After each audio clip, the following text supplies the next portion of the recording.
요즘 김영란법으로 나라가 요란합니다. 3만 원 이상을 대접하면 안 되기 때문에 29,900원짜리 김영란 메뉴가 등장했다고 합니다. 그런데 이런 법이 생겨야 하는 것을 증명이라도 하듯이 무슨 교단 총회장 입후보를 부탁하기 위해서 어떤 목사님이 2천만 원을 건넸다가 고발당하는 일이 또 있었습니다.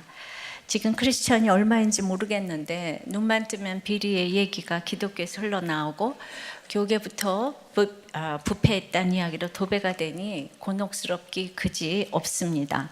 정말 교회가 본을 보이면 좋겠습니다. 개척할 때 과연 우리들 교회의 사명이 무엇일까를 생각하면서 개혁의 길목을 여는 라합처럼 그 일을 하기를 기도했습니다. 그런데 한 사람이 비교적 자유하니 정말 많은 사람을 도울 수 있는 것 같습니다. 환난당하고 빚지고 원통한 사람들이 어떻게 다른 사람들을 돕게 되는지 경제적인 재물의 문제에서부터 모든 것에 말씀 적용이 되어서 온 13년이라고 생각합니다. 성령 충만이라는 것은 환상적인 체험, 방언을 경험했냐를 뛰어넘는 것이라고 했습니다. 내가 성령 충만을 받았나 아닌가는 내가 미운 사람 용서할 수 없는 사람이 있는가 없는가라고 했습니다. 있다면 성령 충만을 아직 받지 못한 것입니다. 기도원을 많이 다니고 방언으로 맨날 부르짖어도 또 그렇게 큐티를 많이 하고 앉은 자리에서 10시간을 기도해도 아직도 싫고 좋은 것이 너무 분명하고 죽어라고 용납이 안 되는 사람이 있다면 성령 충만 받은 것이 아닙니다. 그래서 오늘 성령 충만에 대해서 좀 더 살펴보겠습니다. 유다가 자살해서 멋있어 보이고 또 좋고 싫은 게 분별이 정확해 보이니까 그런 사람이 멋져 보입니다. 그런데 환난당하고 빚지고 원통한 자들이 모여 사역하는 것이 교회고 그런 교회가 진정한 건강한 교회인데 이런 사람들 중에는 상처 많고 이상한 사람들이 많잖아요. 그러니까 예수 믿었어도 교회라는 것은 열등감의 훈련의 장소고 이게 죽을 때까지 해결이 안 되는데 이게 종으로 살았기 때문에 오네시모처럼 누가 뭐라고 말하기만 하면 종노릇하던 게 생각이 나서 나를 무시하네가 나올 것이고요. 그래서 우리가 다 그런 것을 솔직하게 드러내놓고 치료해가고 진단과 처방 나오는 것이 건강한 교회입니다. 그래서 아픈 사람이 많은 곳에 명의가 있잖아요. 그래서 정말 건강한 교회는 아픈 사람이 득실한 교회입니다. 육적 원리와 똑같습니다.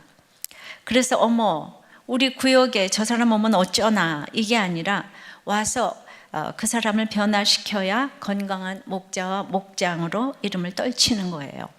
여러분은 정말 성령 충만한가 아닌가 진단을 해보시기를 바랍니다. 오순절 성령 강림은 올 인류가 예수 안에서 회복됨을 보여주는 역사적 사건입니다. 근데 인간의 힘으로는 이해할 수 없지만 성령 충만은 더 나아가서 내가 생각할 수 있는 것을 뛰어넘는 것입니다. 어떤 분이 누구한테 이제 자라를 선물로 받았대요. 그래서 이제 그 사기 그릇, 국그릇에다 자라를 놓고 여름 내내 책상 위에 놓고 봤는데 그 자라가 그 미끄러운 그릇을 끝까지 올라갔다가는 툭 떨어지고 올라갔다가는 툭 떨어지고 그러니까 머리가 나쁜지 끝없이 떨어지는데 끝없이 올라가더라는 거예요. 보기에도 기가 막힌데 그렇게 계속 떨어지는 걸 보니까 정말 안 됐더라는 거예요. 그런데 우리도 성령 충만이라는 것은 성령이 이렇게 고였다가 그걸 넘어가야 되잖아요, 그죠? 그런데 넘어서지 못하고 올라갔다가 뚝 떨어지고 올라갔다가 뚝 떨어지고 그거를 이제 반복하면서 그러면서도 자기 열심 가지고 이걸 넘어가 보려고 끝없이 노력하지만은 그 자기 열심 가지고 문제를 해결하는 게 하나도 없다는 것이죠. 근데 이제 제3자가 보기에는 너무 웃기잖아요. 저거 올라가 봤자 못 올라갈 건데 그만큼 실패했으면 이제 누군가에게 도움을 좀 청해야 될 텐데 자기 열심히 하늘을 찌르는데 그래도 보는 사람은 웃기는데 본인은 너무 이제 심각하니까 죽어라고 열심히 살다가 딱 그 한계 상황이 있잖아요, 그죠? 그러면은 여기서 그 잘 넘어가는 것이 무엇이겠습니까? 나의 신앙의 유익을 위해서는 방언, 신의 은사 다 할 수 있지만 세상에서 보여주는 것은 막힌 것이 뚫리는 거예요. 굉장한 고난을 당하는데 하나도 원망과 낙심을 하지 않는 모습, 이런 걸 보여줘야 되겠는데 인간의 힘으로는 안 된다는 것이죠. 그러니까 누가 넘겨줘야 돼요. 이거가 자기 열심인 사람은 이걸 못 견뎌 해요. 누가 넘겨줘야 한다는 거, 이거를 이제 받아들이질 못하는 거죠. 근데 그걸 이제 인정하는 사람에게 성령 강림이 임했는데, 그렇다고 해도 세상은 또 그 성령 충만한 이 사람을 조롱한다고 했어요. 그래서 첫째로 성령 충만은 조롱받을 수 있습니다. 13절입니다. 또 어떤 이들은 조롱하여 이르되 그들이 새 술에 취하였다 하더라. 세상은 이해 못할 방언이에요. 바람은 남편이 폈는데 나 때문에 당신이 수고했다고 용서를 구하고 이해 못할 애통을 하니까 비웃고 조롱을 합니다. 이것이 전도입니다. 모두 광신 같고 낭비 같아요. 제발 좀 이혼해주고 조용히 나가 살아라. 응? 세상은 성령의 역사에 무지해요. 그래서 이 성령의 역사를 설명하려면 인내가 필요하고 거룩한 행실의 이유가 필요합니다. 그래서 불신자에게 이렇게 설명하고 신자에게 내 말에 귀를 기울이라 이러면서 왜 용서받아야 할 사람이 거꾸로 용서를 구하는지 말씀으로 설명할 필요가 있어요. 그러니까 베드로는 오순절에 대한 백성들의 의문을 구약 성경을 통해서 설명하고 있습니다. 언제든지 복음에 대한 의문을 품는 자에게 언제라도 대답할 말을 예비하기 위해 성경을 신령과 진정으로 읽어서 연구를 해야 합니다. 14절 15절입니다. 베드로가 11사도와 함께 서서 소리를 높여 이르되 유대인과 예루살렘에 사는 모든 사람들아, 이 일을 너희로 알게 할 것이니 내 말에 귀를 기울이라. 때가 제3신이 너희 생각과 같이 이 사람들이 취한 것이 아니라, 이제 설교를 혼자 한 것이 아니라 11사도와 같이 서서 했다고 그랬어요. 우리들 교회 설교를 공동체 고백이라고 하듯이 설교는 개인적인 것이 아니고 공동체적인 것입니다. 함께 서서 소리를 높이는 것이 중요합니다. 우리들 성도들의 간증과 목장이 저는 같이 서서 설교를 한다고 생각을 합니다. 한쪽에서는 성령 충만하지만 여전히 유대인들은 이해를 못하니까 같이 서 있어서 객관적으로 설명을 해줘야 되는 사명이 여러분들에게 있습니다. 그래서 우리 목회자 세미나에도 이제 저만 하는 게 아니라 다 같이 간증자도 서고 이렇게 다 같이 서서 우리가 세미나를 합니다. 내가 성령 받았다고 하니까 정말 식구들이 이해를 못했어요. 전 계집종 앞에서 벌벌 떨고 예수님을 부인했던 베드로가 지금 이렇게 성령 받고 담대해져서 설교를 하잖아요. 바람같이 임한, 또 불의 혀처럼 주관적으로 임한 체험을 객관적인 성경으로 증거하는 설교를 지금 베드로가 하고 있습니다. 성령 충만의 뜻을 성경으로 설명합니다. 이것이 교회사의 첫 설교입니다. 제가 옛날에 시댁 가서 시집살이 할 적에 무학자인 시어머니와 또 도우미 분들을 얼마나 무서워했는지, 그리고 도우미 분들이 둘이 한편이 되니까 새댁인 제가 얼마나 아첨을 떨었는지 몰라요. 거기서 벌벌 떨다가 오늘날 이렇게 설교를 담대하게 하는 인생이 됐습니다. 오직 믿음으로 할 수 있는 것이지 베드로도 자라 같아서 거길 절대로 넘어갈 수가 없는 것입니다. 그래서 잘나서 담대한 것이 아니라고 했습니다. 어떻게 경건하고 잘난 유대인 앞에서 내 말에 귀를 기울이라고 할 수가 있겠습니까? 제가 어떻게 집사 시절에 목회자 세미나에 강사로 설 수가 있었겠습니까? 어떤 집사님이, 시부모님이 네가 제대로 살면 내가 믿겠다. 그런데 그 말을 들으면서 이제 그 어머니가 너무 악하다는 생각을 했다고 그래요. 그 어머니가 제대로 살라는 말은 그 내 손주 또 네 남편 잘 받들면 내가 예수 믿겠다 그건데 거기서 악을 느꼈다고 했어요. 그런데 우리가 잘해서 믿을 사람이 사실 어디 있겠어요. 그건 물론 내가 잘해야 할 일이지만 어머니 안 믿으면 지옥 가신다고요. 언제 제 행위를 보고 믿으시겠냐고 이렇게 담대하게 사랑하니까 이야기를 해야 하는데 우리는 행위 이야기만 하면은 그냥 다 쥐구멍으로 들어가고 싶잖아요. 시댁에 가서 전하기 어려운 이유가 여기 있습니다. 그냥 제대로 잘 살라고 하면 반찬이라도 하나 더 해가야 하고 또 이제 명절이면 가서 해야 될 일도 많으니까 그냥 아예 딱 전하기가 싫은 거예요. 그래요, 안 그래요? 우리가 돋아놓고 이야기하자고요. 그래요, 안 그래요? 그래서 무슨 말만 하면 또 예수 믿는다며, 교회 나간다며, 큐티한다며. 그러니까 그럼 이거 다 네가 해봐. 어머니 쓰러지면 네가 간호해. 이러니까 말만 하면 뭘 자꾸 책임을 갖다 주고 욕을 하니까 그냥 이제 듣기 싫으니까 정말 웬만한 사랑이 없이는 가까운 사람에게 전하기가 너무 어려운 거예요. 예수 믿었다면 이렇게 도마 위에 올라가기에 내 말에 귀를 기울이라고 말하기가 정말 어려운 얘기입니다.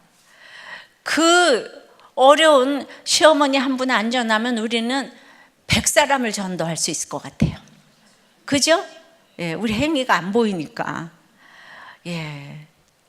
그러니까 이제 베드로가 유다와 똑같이 죄를 지었는데 인간적으로 생각하면 수많은 죄인 군상이 있는데 유다를 다 더 멋있게 치는 거예요, 이 세상 사람은. 아니, 죄를 졌는데 자살해서 죄갚음을 했다는 거예요, 지금.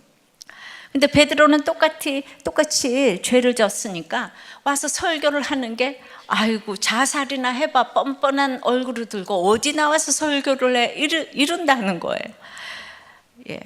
근데 3년간 예수님과 성경 공부를 하도 열심히 해가지고 이제 유다 사건을 자기가 혼자 다 처리하고 그렇게 말씀 사역이 시작되는 것이 사도행전 2장입니다. 그러니까 이렇게 얘기하는 거죠. 그래, 걔는 하나 다 바람 폈지만은 걔는 예수 안 믿고 난 예수 믿는다.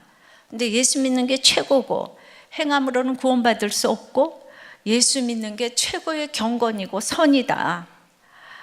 예, 이렇게 얘기를 한 거예요. 예, 모두 다 네가 행위를 잘하면 내가 예수 믿겠다 다 그러지만 제대로 그렇게 그 사람 마음에 맞게 또 살 사람이 어디 있어요. 근데 지금 제가 한 말이 다 쉬운 말 같지만 이 말을 성령 받지 않으면 평생 못 알아들어요. 그렇지요? 그러니까 이게 아주 어려운 거예요. 우리는 다 알아듣는데 여기 좀 알아듣지 못할 사람이 5사람 있잖아요, 지금. 그 무슨 지금 뭐 귀신 씨나라 까먹는 소리를 하나 지금 이러죠. 예.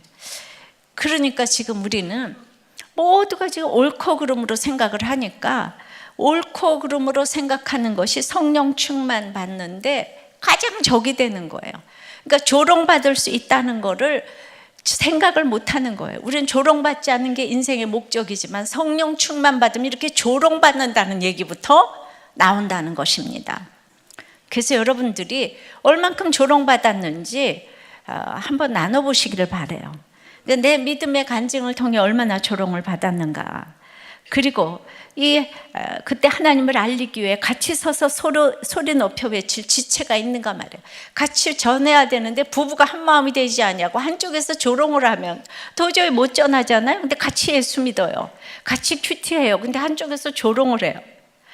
예, 그래서 진짜 여러분들은 같이 서서 외칠 지체인가 생각해 보시고 하나님보다는 그 내 부족함 때문에 조롱받는 것이 두려워서 찾아온 전도의 기회를 지금 외면하고 있지는 않는가 나눠보시기 바랍니다. 자, 2번째 성령 충만은 말씀 충만입니다. 때가 제3신이 너희 생각과 같이 사람들이 취한 것이 아니라 복음 전할 때 이렇게 너희 생각과 다른 것이 있다는 것을 객관적으로 부드럽게 설명할 수 있어야 합니다. 술 취한 게 아니야. 오전 9시인데 어떻게 술을 먹겠니? 이렇게 객관적으로 온유하게 설명할 수 있는 것이 신앙 인격이에요. 성령 사건이 술이 취해서 일어난 것이 아니라고 설명합니다. 예를 들어서 여러분들이 빚을 많이 졌어요. 그런데 예수 믿었더니 식구들이 빚이나 진 주제에 예수 믿으라고? 이런 뭐라고 대답해야 할까요? 온유하게 빚 많이 졌어요. 이렇게 이야기를 해야죠. 근데 앞으로 내가 예수 믿고 달라져서 이거 열심히 다 갚으려고 해요. 내가 잘못한 거 너무 많지만 그래도 예수 믿었기 때문에 갚을 마음이 들었어요. 그러니 예수는 믿어야 돼요. 이렇게 얘기를 해야지. 나 빚지는데 보태준 거 있냐? 근데 진짜 그 사람이 보태준 게 없거든요. 예. 그런데 이러면서 화를 버럭 내면 안 돼요. 그건 사실이지만 내가 얼마나 대단한 복음을 전했는데 술 취했냐고 조롱을 하면 지금이 오전 9시인데 제가 술 먹었겠어요? 이렇게 얘기해야 되는데 전도하다가 싸움하는 사람이 한둘이 아니에요. 공부도 못하는 주제에 하면 제 힘으로는 아니지만 지금부터 공부 열심히 해서 최선을 다해서 학교를 들어가 보려고 그래요.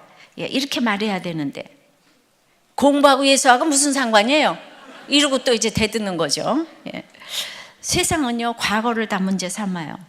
그러니까 10번이면은 9번을 그렇게 대답할 수 있어야 되는데 그 사람이 나한테 돈 꿔준 것도 아니고 공부하는데 보태준 것도 없으니까 네가 진짜 보태줬냐 이러면서 이게 억하심정이 나니까 이게 안 돼요. 하나님 관계가 안 되니까 인간관계도 안 되고 적용이 안 되니까 적용이 이해가 또 안 돼요. 그래서 보편적인 언어로 온유하게 대답하는 이것이 세상을 끌고 가는 능력입니다.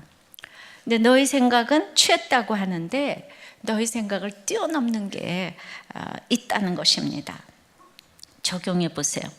내가 대단한 간증을 하고 전도를 했는데 막 조롱하는 거예요.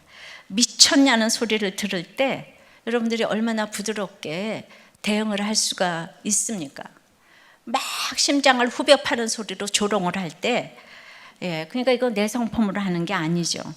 그래서 성령의 충만함으로 편안하고 쉽게 반복해서 이제 그 성자 반열에 이제 올라가셔야 되는 거죠, 그죠?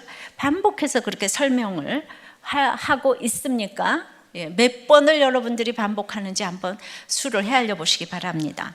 16절에 이는 곧 선지자 요엘로 말씀하시는 것이니 일러스되 여러분들이 어떤 사건이 있어도 내가 빚을 갚을게요. 지금까지 예수 안 믿어서 이렇게 빚졌지만 이제는 최선을 다해서 갚겠어요. 이렇게 이야기를 했으면 그 다음에는 성경으로 설명을 시작하는 게 최고의 설명이에요. 성령 충만과 방언받은 것을 성경으로 끌고 갔습니다. 베드로의 성령 충만의 결과는 말씀 충만이에요. 근데 말씀이 재미없어지면 사건이 해결이 안 됩니다. 오순절 성령 강림의 이 사건은 우연히 일어난 일이 아니란 것입니다. 누구도 교회의 주인이 될 수 없어요. 우리가 이렇게 모인 것도 하나님의 하신 일입니다. 누구 때문에 예수 믿은 것이 아니에요. 마찬가지로 이제 누구 때문에 그 일이 잘못된 것도 아니에요. 오직 하나님이 우리를 사랑하셨기 때문에 내가 믿게 된 것입니다. 교회가 좋아서 큐티가 좋아서 교회에 오는 것이 아닙니다. 하나님이 여러분을 택하셨기 때문입니다. 이것을 그들이 너무 좋아하는 요엘서 본문으로 설명을 합니다. 우리들 교회 성도들의 나눔 속에서 이제 고난 속에서 승리한 간증들을 늘 하는데 왜 우리들 교회는 실패한 얘기는 안 하고 승리한 얘기만 하냐고, 자랑만 하는 거 아니냐고 이러시는 분이 계세요. 저는 항상 구체적으로 적용 이야기를 하고 된 얘기, 안 된 얘기 등 비교적 다 하는 편이라고 생각을 하는데 무엇이 자랑인지는 모르겠습니다. 모든 것을 성경으로 조목조목 설명하려고 할 뿐입니다. 수요일에 평원님이 레위기로 간증을 하면서 이분이 대단하죠. 미모의 에스테를 나오고 부자 남편에 또 이제 또 유학까지 다 같이 다녀온, 사실 모든 것을 다 갖춘 평원님이 남편과의 결혼 생활 중에 남편이 혈기가 올라가고 때리기 시작하면 그 끝이 어딘지 모르게 맞았고 후유증이 너무 컸기 때문에 저는 그런 상황을 안 만들려고 정말 늘 눌려서 지낼 수밖에 없었다고 했어요. 그런데 그런 남편이 교회를 가면 어깨 위에 손을 얹고 커피를 누구보다 먼저 타다 주고 음식도 떠다 주고 하니까 사람들은 저렇게 잘해주고 돈도 잘 버는 남편과 살면서 표정은 날로 어두워지는 저를 이상한 여자로 볼 수밖에 없었다고 했어요. 또 이제 제 남편은 바람을 피운다고, 저는 남편의 사랑을 받지 못한다고, 저는 남편에게 욕을 듣고 맞기도 한다고 7년을 연애를 해서 결혼을 했는데 지금 25년 동안 남편이 지금 멀리하고 있다고 그랬어요. 이런 이야기들을 하면서 교환과 자기 방어로 나의 수치스러운 일들을 애써 가리던 저는 바닥으로 내려가면서 죄인의 자리를 인정하게 되었다고 했습니다. 레위기 1장의 번제물인 소의 머리에 안수하여 그 소가 사람의 대신이 되어 죽임을 당하듯이 목장에 예배로 드리는 자로 가서는 힘들었는데 제 얘기를 제물로 내어놓았더니 주님이 내 대신 죽어주셔서 내 죄를 용서함 받는 일이 계속 되었다고 해요. 저도 제물이 되어 저의 세상 가치관이 죽어지는 예배가 되었다고 했습니다. 한 번은 목장에서 남편의 바람에 대한 나눔을 했더니 어떤 남자 집사님이 남편이 바람을 피우는 아내들은 분명히 그 아내에게 문제가 있습니다 이러면서 단호하게 이야기를 했대요. 맞는 말이지만 내가 이런 이야기를 들을 것을 괜히 나눔을 했나 하는 후회가 드는 것을 보며 제가 사람들의 인정에 대해 연연하는 사람이라는 것을 깨닫게 되었고, 또 나로 인해 남편이 바람을 피우게 되었다는 나의 죄를 더 확실히 보게 되었다는 것입니다. 이렇게 목장 예배 때마다 나를 제물로 드리며 나의 죄를 각을 뜨며 번제를 드린 것을 하나님도 기뻐하신 것 같다. 목자를 하면서 제 이야기를 계속하고 갔지만 그래도 저의 교양 때문에 통째로가 안 되고 각을 뜨는 것이 안 되었던 것을 목장을 통해서 배워가는데, 하루는 목장에서 남편이 18X라는 욕을 한 것을 구체적으로 얘기했더니 갑자기 한 분이 우시면서 이런 욕을 듣고 사는 줄 알고 자기만 이런 욕을 듣고 사는 줄 알고 욕을 들을 때마다 정신이 나가고 죽고 싶었는데, 이렇게 모든 것을 갖춘 S대 나온 목자님도 이런 욕을 듣는 것을 보니 자기도 욕을 들을 수 있겠다는 생각이 든다고 하시는 것이었다는 거예요. 저도 목자를 하면서 제가 남편에게 욕을 듣고라는 말을 수도 없이 많이 했는데 그 목어는 그 욕이 그냥 소리 지르고 싫은 소리 하는 정도일 거야 라고 생각했다는 말을 듣고 오픈이 왜 구체적이어야 하는지를 깨달았다는 거예요. 그 각을 뜨고가 나오잖아요, 레위기 1장. 제가 그냥 18이라고 했지만 남편에게 너무 욕을 들어서 제가 욕을 잘합니다. 학습이 되는 게 있어서예요. 그런데 여기서 이런 얼굴을 하고 욕을 하면 너무 놀라실 것 같아서 간접적으로 오늘 했다고. 예. 정말 그분 입에서 욕이 나오는 걸 저도 상상이 안 돼서 그냥 18로만 상상을 했는데 잘 안 돼요. 예. 사실 이렇게 얘기를 하면은 이게 얼마나 조롱받을 얘기입니까? 우리들 교회 갔더니 S대 나오고 모든 사람들이 남편에게 욕먹고 매맞더라 이런 얘기를 하면 이게 굉장히 조롱받을 얘기죠, 그죠? 예, 어떻게 되는 게 없어? 예, 그런데 신앙은 내 생각을 뛰어넘는 것이고 세상을 끌고 갈 수 있는 능력이라는 거예요. 그러니까 이분이 이렇게 계속될수록 이제 부목자에서 목자에서 초원지기로 평원지기까지 가서 수많은 사람들을 이제 껴안을 수 있는 엄청난 넓은 품에 성령 충만한 정말 이렇게 사역자가 된 것입니다. 이것을 레위기에 흠없는 제물로 이제 목장에 내어놓으니까 향기로운 제물이 되었다고 했는데, 이런 것이 성경으로 조목조목 내 인생을 제물로 드리는 최고의 설명이 되는 것입니다. 적용해 보십시오. 모든 사건을 성경으로 설명하기 위해 늘 말씀으로 예비되어 있습니까? 나의 말씀 묵상이 다른 사람을 돕고 전도하는데 쓰이고 있습니까? 그러니까 늘 말씀 묵상을 해가니까 자기 사건을 말씀으로 늘 설명해서 자꾸 내놓게 되다 보니까 말씀 묵상한 것밖에 없는데 지경이 이렇게 넓어졌어요. 생각건대 현재의 고난은 잠깐이요 장차 이루어질 영광은 좋게 비교할 수 없도다. 할렐루야. 세 번째 성령 충만은 내 인생의 말세에 임합니다. 17절 8절입니다. 하나님이 말씀하시기를 말세에 내가 내 영을 모든 육체에 부어주리니 너희의 자녀들은 예언할 것이요 너희의 젊은이들은 환상을 보고 너희의 늙은이들은 꿈을 꾸리라. 그때 내가 내 영을 내 남종과 여종들에게 부어주리니 그들이 예언할 것이요. 말세는 그때도 지금도 말세예요. 주님 오심부터 오실 때까지가 모두 말세입니다. 이미 요엘서에 예언되어 있지만 그 예언의 말씀이 지금 응답되었다는 거예요. 그러니까 나에게 하시는 말씀으로 다가왔다는 것이고 지금은 반만 응답되었지만 재림 때에는 완전히 응답된다는 말씀입니다.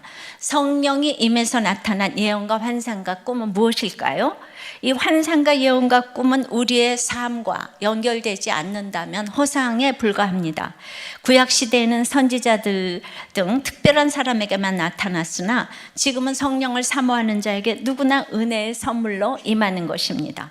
성령을 모시면 거룩한 삶의 권능을 얻습니다. 물론 요엘 선지자의 예언은 아직 완결되지 않았어요. 말세에 라는 말이 나온 것은 성령 강림이 말세에 속한 사건이라는 것입니다. 쉽게 말하면 내 개인의 말세는 나의 한계를 인식할 때 말세가 오는 것이에요. 그리고 재림 사건이 같이 나옵니다. 그러니까 주의 성령 강림은 주님의 재림이 가까웠다는 것을 경고하고 있는 것입니다. 우리가 볼 때 초림과 재림은 멀리서 볼 때는 겹쳐 보이죠, 그죠? 그래서 우리 인생은 항상 말세를 살고 있는 것입니다. 그 말은 항상 주님의 재림을 준비해야 함을 의미하고 그것은 오늘이 마지막이라고 생각하고 살아야 함을 의미합니다. 종말이라는 것은 내 인생이 끝나는 그때가 종말 아니겠습니까? 근데 내 인생의 한계를 인정하지 않는 사람은 죽을 때까지 말세가 무엇인지를 모르고 그냥 갑니다. 내 인생의 말세를 인정하는 것이 제일 축복입니다. 지금까지 가고 오는 모든 세대의 문제는 자녀 문제, 젊은이 문제, 노인 문제예요. 근데 이걸 내가 설명하려고 하지 말고 성경을 열심히 읽으면 모든 것을 성경 안에서 설명할 수 있습니다. 자녀들은 앞날을 모르는 것이 특징이고 젊은이들은 쾌락 속에서 사는 것이 특징입니다. 늙은이들은 꿈이 없는 것이 특징입니다. 어떠한 사회부장도 이 문제를 해결하지 못하고 어떤 사립학교도 자녀 문제를 해결하지 못하고 어떤 최고의 기관도 자녀 문제를 해결하지 못했어요. 제가 빛나는 졸업장에 초등학교를 나왔지만 거기서 최고의 지도자와 장차관 자녀들이 많이 다녔지만 예수 믿는 사람이 거의 없던 것으로 기억합니다. 그러면 여러분들은 예수 믿어도 지금까지 잘 살면 되지 않느냐 그러는데 그렇다고 그 최고 학교가 그 인생의 문제를 다 해결해 주었을까요? 예, 그건 아니라고 생각이 돼요. 그래서 이 문제를 날마다 다뤄야 합니다. 그것 없이 일을 하려 하면 성경을 아무리 받고 아무리 경배와 찬양을 해도 가정이 무너져 가는 것입니다. 그러나 하나님의 영으로 육체에 부어주시면 모든 문제가 해결됩니다. 자녀 문제, 젊은이 문제, 노인 문제가 해결이 됩니다. 이것이 예수님의 설명이에요.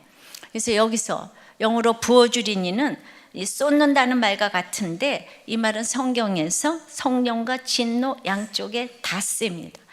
똑같은 일이 와도 한쪽에서는 이제 성령이고 한쪽에서는 진노입니다. 내게 강 같은 은혜가 부어지든지 강 같은 심판이 쏟아지든지 둘 중에 하나라는 거예요. 그러니까 부어주시는 것은 인간 쪽에서 보면 샘 솟는 것을 의미하기에 사모하는 자에게 은혜의 샘이 터지는 것을 의미합니다. 이 일을 성령 충만이라고 하는 것입니다. 그러나 영적으로 나태하고 넘어지고 큐티도 하기 싫고 교회도 다니기 싫은 것은 전적으로 나의 책임입니다. 똑같은 사건에서 구원인가 진노인가는 내가 결정하는 거예요. 근데 여러분들이 어떤 분이 목자를 하기 싫어서 내려놨더니 그때부터 지금까지 큐티를 안 한다 이 얘기를 들었어요. 그러니까 우리의 직분이 나의 믿음을 유지시켜주는 큰 원동력이고 이것도 다 여러분들이 결정하는 것이라고 생각합니다. 자녀들은 앞날을 모르는 것이 특징이라고 했어요. 어린이들은 미련하고 지식이 없고 비천해요. 그런데 자녀들이 하나님의 성령이 임해서 성경을 보기 시작하니까 성경적 가치관이 들어갑니다. 예전에 사도행전 큐티할 때 어떤 아이 초등학교 아이가 홈페이지에 나눔을 올렸어요. 추석에 9,000원을 받았던 것은 엄마에게 이야기를 했는데 외할머니에게 2만 원 받은 것은 감췄다는 거예요. 그런데 사도행전 큐티하다 보니까 아나니아 삽비라가 감춰서 죽었더라. 너무 놀라서 이 얘기를 토했다는 거예요. 초등학생이 그냥 읽은 대로 이렇게 나눔을 했어요. 근데 그 아이들은 그게 전부니까, 세상이. 그 아이는 그걸 평생에 잊을 수가 있겠습니까? 어른들은 이렇게 나눔을 하기가 어려워요. 그렇게 아이들은 하나하나 앞날을 예언받고 자꾸자꾸 진로를 결정해 갑니다. 그래서 어려서부터 성경을 보아야 해요. 그런데 부모가 자기 인생의 말세를 보지 않고 한계를 보지 않는 사람은 자녀에게 성령이 임하기를 기도하는 것은 다 입으로만 하는 거예요. 세상적으로 공부 잘해서 출세라 계속 이러면서 큐티를 하라고 그래요. 부모가 자기 인생의 말세 한계를 인정하지 않으면 그 기도가 다 헛된 기도가 된다는 거예요. 내가 내 한계를 인정해야지 자녀에게도 큐티하라가 제대로 들어갑니다. 젊은이는 이 세상에서 자기가 최고인 줄 알고 쾌락 속에서 영원히 살 줄 압니다. 인생에 목표와 비전이 없어요. 근데 성령이 임하면 비전을 주시는데 여기서의 환상이 비전이에요. 비전. 요새 아이들이 무엇 때문에 사냐고 물으면 다 모른다고 해요. 학교 왜 가니? 몰라요. 왜 사니? 몰라요. 공부는 왜 하니? 몰라요. 다 이래요. 비전이 없어요. 여러분들 아무리 최고 학교를 가면 뭐해요? 왜 가는지도 모르는데 다들 인류로 잘 산다고, 이런 게 비전이 아니잖아. 우리가 지금 이 예배를 드리는 순간에도 이 순간이 과거로 흘러가고 있습니다. 그러므로 우리에게 있는 것은 오늘과 내일밖에 없어요. 그러므로 오늘이 바로 내일을 만드는 시간이므로 우리 마음 가운데 이 비전을 가져야 되는 거예요. 세상 비전 말고 거룩한 비전을 가져야 돼요. 어디서 무엇을 하는 게 중요한 게 아니라 무엇 때문에 그 일을 하느냐, 이것이 너무나 중요한 것입니다. 우리 아이들에게 이 거룩한 비전을 줘야 되는데 1시간이라도 큐티하는 게 아깝고 교회 오는 게 아까워서 학원을 보내고 공부만 시키는 부모님은 아니십니까? 늙은이들의 특징은 섭섭한 것이 많다는 것입니다. 저도 나이가 들어가면서 남편과의 삶에서 좋은 건 생각이 안 나고 슬픈 것만 생각이 날 뻔했어요. 이게 노인들의 특징이에요. 그래서 남편이 부인에게 잘못하면 그 부인이 치매에 걸리면 남편을 나중에 그렇게 괴롭힌다고 해요. 지금부터 잘하세요. 옛날에 잘못해준 것만 계속 기억하는 거, 이게 제 말이 아니라 통계 자료입니다. 과거 속에서만 살고 거기서도 슬픈 일만 기억하는 노인들에게 꿈꾸는 역사가 일어난다는 것입니다. 그러니 이것이 노인 문제가 해결되는 것이죠. 성령이 충만해요. 충만해 해결되는 것입니다. 제가 남편이 저 때문에 수고했다고 계속 감사를 하니까 남편이 미운 마음이 없어요. 그래서 그 잘못해 준 것을 제가 늘 기억하고 그러지 않아요. 도리어 꿈을 꾸면서 꿈을 나누어 주는 인생이 되었습니다. 여러분들의 적용을 위해서 옛날 걸 객관적으로 설명하는 것이지 그걸 슬퍼서 제가 그냥 이렇게 읊어대는 게 아닙니다. 나의 모든 것이 영혼구원에 맞춰지고 가정회복에 맞춰지게 되었어요. 가장 중요한 우선순위 한 사람 12제자 중에 유다를 대신할 마띠아를 채워놓지 않고는 사도행전이 시작되지 않습니다. 막힌 한 사람의 관계를 풀어야 사도행전이 시작된다고 했습니다. 성령 행전이라고 하지 않았습니다.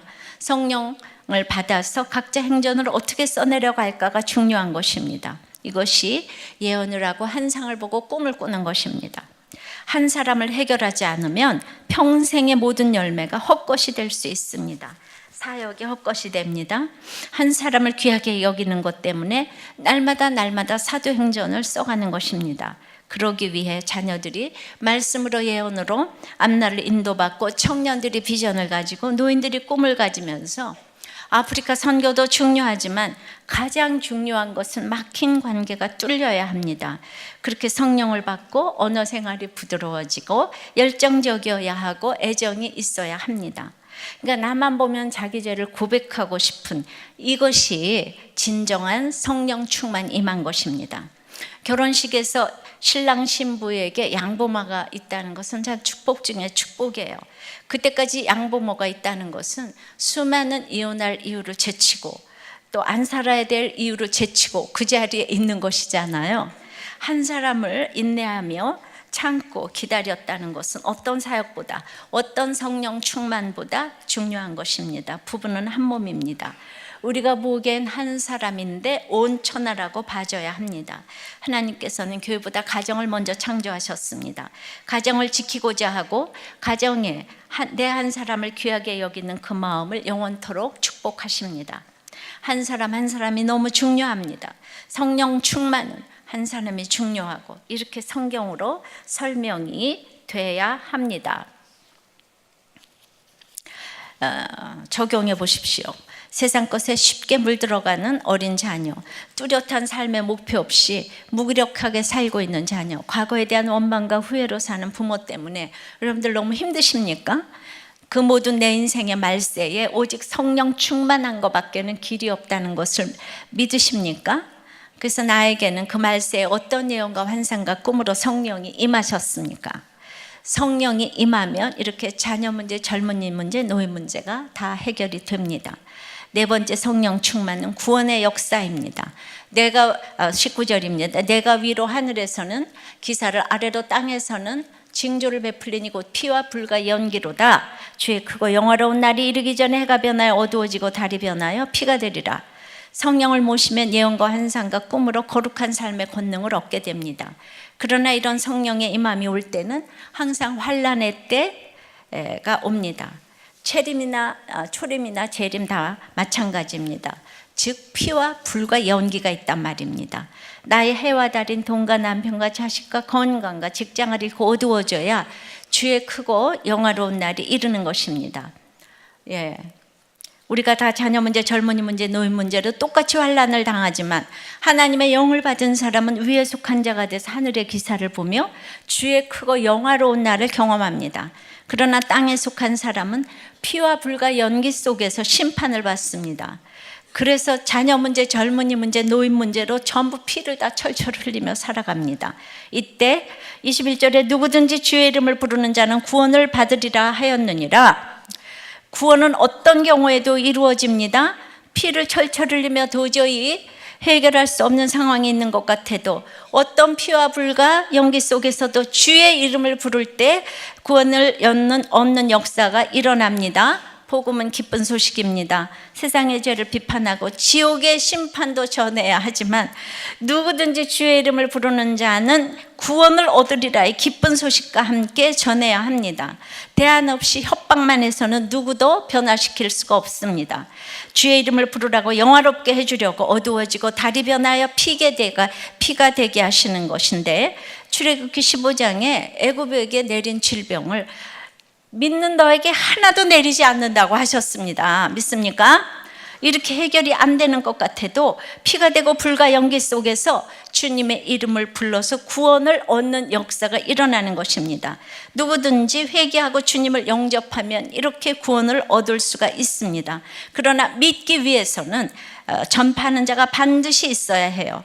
베드로처럼 조롱을 당한다고 해도 전파하고 설교했기에 지금까지 복음이 세계로 전파된 것입니다.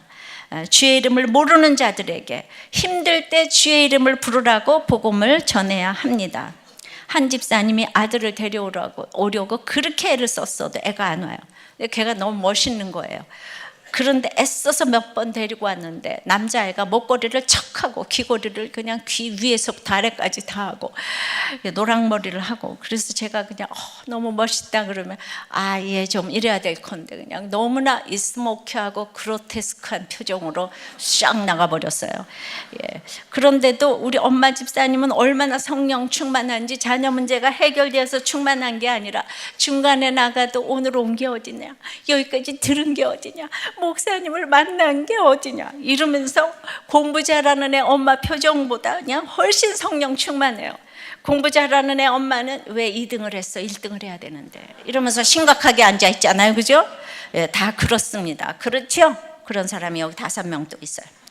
모이면 너무나 기쁜 교회가 우리들 교회입니다. 정말 울어야 마땅한데 남종과 여종에게 성령을 부어주면 이렇게 자녀 문제, 젊은이 문제, 노인 문제가 다 해결됩니다. 성경적 가치관으로 말씀을 보니까 학교 갈 때도 결혼할 때도 하나님의 영광을 위해 어떻게 선택을 할까 그러다 보니 성령이 부어져서 말씀이 충만해져요. 그런데 여러분들 가운데 피가 변하고 불과 연기의 사건이 없기 때문에 날마다 오는 작은 이 사건도 심판의 사건으로 보고 하늘의 기사가 되지 못하고 그냥 피와 불, 연기 그 자체로만 있기 때문에 너무 두렵고 떨리고 피를 철철 흘리면서 그냥 나는 그냥 힘들다고 그냥 막 욕하고 원망하고 막아줄 사람이 없어요. 여러분, 성령 충만하지 않아서 그렇습니다. 한국교회가 성령 충만 좋아하고 기도 방언 많이 하면서 그렇게 좋은 거 싫은 거가 많고 서로 싸우고 용납 못하는 거 안 됩니다. 성령 충만은 어떤 상황에서도 내 생각에 막힌 것이 뚫리고 대인관계의 변화가 오는 것입니다. 회개하라 이 독사의 자식들아만 외치면 안 돼요. 지옥 심판도 전해야 하지만 주의 이름을 부르는 자는 구원을 얻으리라, 이 기쁜 소식이 함께 전해져야 합니다. 이제 너무 괴로움 당하는 사람에게 가서 너 과거 생각해봐, 너 삶의 결론이야 이러면서 뭐 죄 졌는지 생각해봐 이러면서 얼마나 상처를 주는지 몰라요. 그러나 정말 내 얘기로 내 말씀을 이렇게 간증하면서 처방과 진단, 해석까지 다 나오게 되면 이제 구약과 신약의 약을 잘 먹게 되면 성령 충만으로 이 모든 것이 해결되는 것입니다. 성령 충만은 막힌 관계가 뚫리는 거예요. 이해되지 못할 사람이 이해되는 것이에요. 내가 그런 확신으로 전할 때 난곳 방언으로 다 듣게 됩니다. 내가 아무리 얘기해도 상대방이 하나도 못 알아듣는다면 내가 확신이 없거나 전하는 능력이 없거나 둘 중 하나입니다. 그러나 전도가 학벌과 상관이 없는 것을 보니 확신의 문제인 것 같습니다. 아까 말한 자라처럼 내 인생이 날마다 제자리 걸음만 하고 올라갔다 툭 떨어지고 그러지는 않는지, 내가 아무리 돈 벌 것 같고 아무리 열심히 해도 툭 떨어지는 게 도리어 축복일 때가 있습니다. 그래야 다른 사상을 원하게 됩니다. 여러분들은 적용해 보십시오. 피와 불과 연기의 사건에서 하나님의 크고 영화로운 이 구원을 체험하고 있습니까? 심판의 사건으로 피를 철철 흘리면서 그 속에 뒹굴고 있습니까? 주의 이름을 불러서 구원을 얻는 여러분들이 되시기를 바랍니다. 저는 정말 너무나 건강해 보이지 않습니까? 예, 항상 혈색이 충만하고 영생 화장품 바르고, 그래서 항상 저는 지금까지 건강하게 살아왔어요. 그리고 누구든지 그렇게 또 봅니다. 근데 여러분들이 하도 기도를 열심히 해가지고 그 응답으로 이 건강으로 그리스도의 신비를 보여야 할 일이 왔습니다. 건강검진을 제가 건강하지만 너무나 강권하셔서 하게 되었는데 저에게 유방암이 발견이 되었습니다. 그런데 굉장히 작은 종양들이지만은 약간 부위가 넓어서 걱정을 했지만 다행히 이렇게 전이가 되지 않았기 때문에 여러분들이 염려하실 정도는 아닙니다. 제가 육체 연습은 약간의 유익이 있고 경건은 범사에 유익하다는 말씀을 의지하여서 범사에 유익하다는 말씀만 너무 붙들다가 너무 육체 연습을 하지 않는 이 치우침이 있다고 그동안도 제가 말했는데, 그래서 육체로 벌을 받은 면이 있습니다. 약간의 병을 주심으로 억지로라도 쉬게 하시려는 뜻이 있으시다고 보여집니다. 13년 동안 제가 안식년도 한 번도 안 하고 이렇게 왔기 때문이라고 보여져요. 그래서 이제 다음 주에 한 교회 부흥회가 있고 그 다음 주에 이제 목회자 세미나가 있어서 거기까지 마치고 제가 수술을 하려고 합니다. 육신을 학대한 면이 없지 않아 있기에 잠시 쉬면서 저를 돌아보겠습니다. 요즘 레이기 묵상을 하고 있습니다.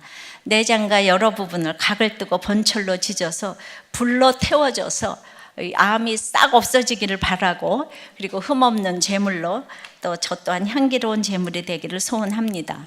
번제, 소제, 화목제, 속제제, 속건제를 잘 드리는 제사장이 되라고 잠시 아픔을 주셨습니다. 여호와 라파의 하나님이 치료의 광선을 쏘아주시기를 기도합니다. 애굽 사람에게 내린 질병을 하나도 내리지 않는다고 하셨으니 믿는 사람의 가치관으로 여러분에게 그리스도의 신비를 보이기를 기도합니다. 정말 저에게 그 선고를 받았을 때 정말 저는 저보다 여러분들이 걱정할 게 사실 더 염려가 되었어요. 뭐 큰일 난 것처럼. 큰일 하나도 안 났습니다, 여러분.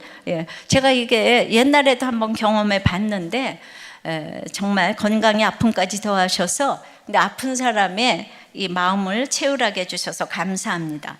이것도 하나님이 허락하신 것들이기 때문에 여기에 초점을 맞추어서 인생의 하프타임을 지나면서 영광된 하나님의 신비를 알게 하고자 하시는 그 하나님을 찬양합니다. 주의 크고 영화로운 날이 이르기 전에 해가 변하여 어두워지고 달이 변하여 피가 되리라처럼 세상은 이것이 진노의 사건이 되겠지만 믿는 우리는 애굽의 질병이 아니기에 주의 크고 영화로운 날이 이르러서 영광에 참여하실 것을 믿으니 감사합니다. 이렇게 성령 충만 제목대 제 병을 전할 수 있어서 너무 감사합니다. 저도 여러분들의 중보가 필요하기 때문에 제가 이제 수술을 위해서 여러분들을 중보해 주시고 기도해 주시고 꿈을 꾸는 제가 되고 여러분들이 되었으면 좋겠습니다. 말씀을 맺겠습니다. 성령 충만은 오늘 조롱받을 수 있다고 합니다. 나는 너무 거꾸로 용서받아야 될 사람인데 용서를 구하니까 그걸 가지고 세상을 조롱을 한다고 했어요. 조롱받을 수 있습니다. 항상 칭찬받지 않습니다. 그리고 성령 충만은 말씀 충만입니다. 또 성령 충만은 내 인생의 말세에 임한다고 했어요. 내 한계를 옛날부터 인정했지만 또 한 번의 한계를 인정하라고 이 사건이 와서 얼마나 감사한지 모르겠습니다. 제가 잘 서 있어야지 모든 암 걸린 사람들에게 제가 또 이제 구원의 방주가 되라고 이 사건을 주셨습니다. 여러분들은 지금 내 인생의 말세를 인정하지 않으면 절대로 성령 충만 받을 수가 없어요. 또 성령 충만은 결국 구원의 역사입니다. 주의 이름을 부르라고 이 사건이 왔습니다. 성령 충만 하시는 여러분들 되시기를 바랍니다. 찬송하고 기도하겠습니다. 말씀을 기억하시면서 찬양하겠습니다. 하나님의 은혜로 하나님의 은혜로 있을 데 없는 자 왜 구속하여 주는지. 여러분들의 성령 충만 때문에 지금 조롱 받고 있습니까?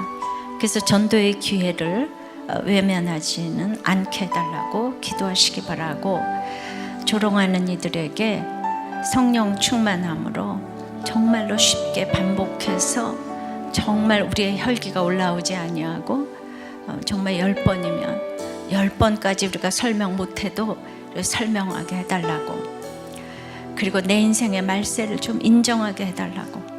예언과 환상과 꿈으로 성령이 임하는 것밖에는 자녀 문제, 젊은이 문제, 노인 문제가 해결될 길이 없는데 여러분들이 내 인생의 말세 한계를 인정하지 않기 때문에, 즉 하나님을 온전히 인정하지 않기 때문에 여러분들에게 예언과 환상과 꿈이 임하지 않는 것입니다.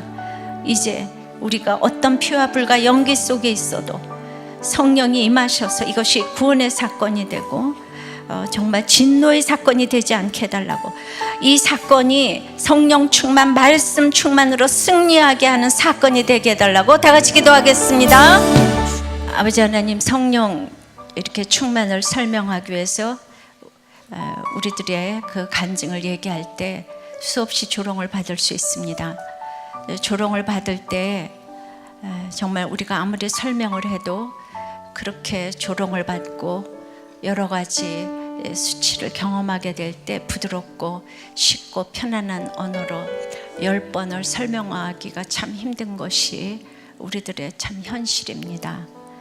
주님, 제가 성령 충만함으로 설명을 했다고 하지만은 그것이 참는 것이든 무엇이든 그것이 오직 성령의 힘으로 한 것이 아니기 때문에 하나님께서 저에게 책임을 물으셔서 좀 또 이제 암이라는 질병으로 제 인생의 한계를 다시 한번 겪게 하십니다.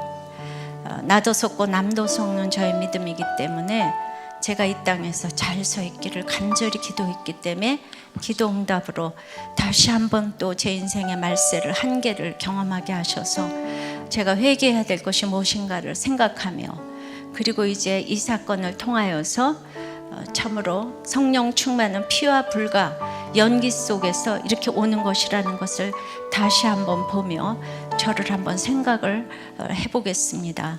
주님, 정말 주님은 속일 수가 없기 때문에 이런 사건이 왔고, 그리고 이제 또한 여러분들의 그 수많은 기도 응답으로 이 사건이 왔기 때문에 반드시 이 사건은 하나님이 쓰시는 사건이 될 줄을 믿습니다.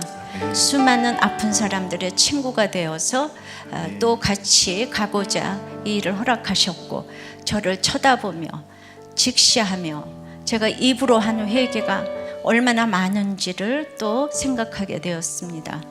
진정한 하나님이 기뻐하시는 제사장이 되어서 제가 번제로, 소제로, 화목제로, 속죄제로, 속건제로, 제물로 이렇게 불태워지는 그 제사장이 되기를 간절히 소원합니다.